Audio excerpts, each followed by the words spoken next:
लाडकी बहीण योजनेचा लाभ घेण्यासाठी आवश्यक कागदपत्रे कोणती?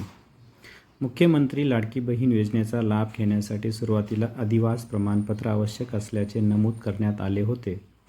मात्र आता लाभार्थी महिलेकडे अधिवास प्रमाणपत्र उपलब्ध नसेल तरीही चालणार आहे. त्याऐवजी महिलेकडे 15 वर्षे रेशन कार्ड किंवा मतदार ओळखपत्र किंवा शाळा सोडल्याचं प्रमाणपत्र किंवा जन्म दाखला या 4पैकी कोणतेही ओळखपत्र प्रमाणपत्र असल्यास ते ग्राह्य धरले जाणार आहे. परराज्यात जन्म झालेल्या महिलांनी महाराष्ट्रातील अधिवास असणाऱ्या पुरुषासोबत विवाह केला असेल तर अशा बाबतीत त्यांच्या पतीचा जन्म दाखला किंवा शाळा सोडल्याचा दाखला आवश्यक आहे. तर उत्पन्नाचा दाखला लागणार नाही.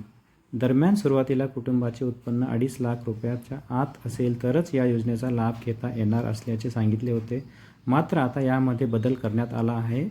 मात्र जर तुमच्याकडे हा दाखला नसेल तर ज्या कुटुंबाकडे पिवळे किंवा केशरी रेशन कार्ड उपलब्ध आहे त्यांना उत्पन्नाचा दाखला या प्रमाणपत्राकडून सूट देण्यात आली आहे. त्यामुळे सदर योजनेत अर्ज करण्याची मुदत ही 1 जुलै 2024 ते 15 जुलै 2024 पर्यंत ठेवण्यात आली होती. या मर्यादेत सुधारणा करण्यात येत असून आता सदर मुदत 2 महिने ठेवण्यात आली आहे. आता या योजनेचा लाभ घेण्यासाठी 31 ऑगस्ट 2024 पर्यंत लाभार्थी महिलांनी अर्ज करण्यात येणार आहे.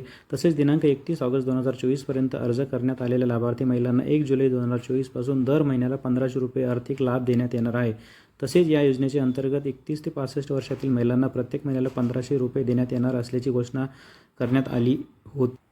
आता यामध्ये 5 वर्षांनी मुदतवाढ करण्यात आली आहे.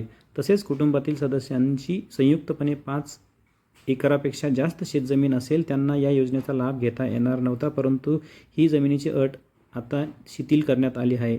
जमिनीच्या मालकीची अट काढण्यात आली आहे. या योजनेचा लाभ घेण्यासाठी कसा अर्ज कराल?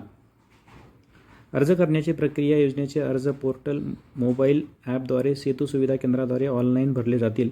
पात्र महिलांना योजनेसाठी ऑनलाईन अर्ज करावा लागणार आहे. अर्ज मंजूर झाल्यावर आधार लिंक केलेल्या बँक खात्यात रक्कम हस्तांतरित केली जाईल.